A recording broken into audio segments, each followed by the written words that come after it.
जय जगन्नाथ।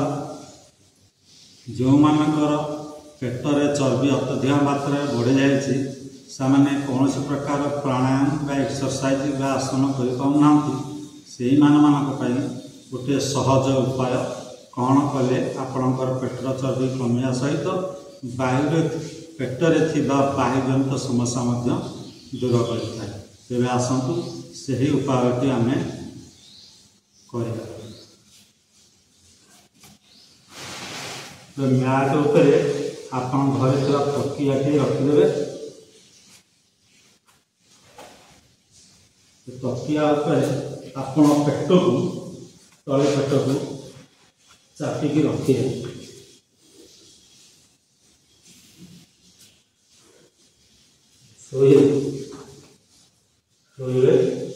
निश्वास नहीं आस्ते आस्ते गोड़ दुईटा ऊपर उठेबे और हाथ मुंड ऊपर उठेबे।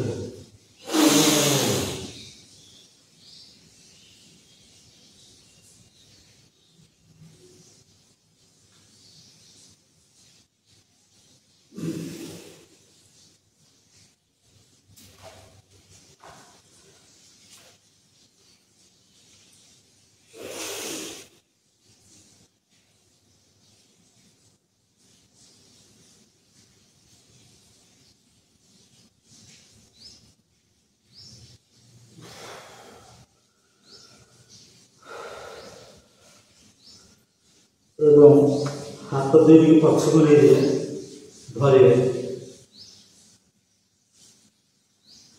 निश्वास नहीं मुंड ऊपर उठेबे और दीदी गोड़ ऊपर उठेबे।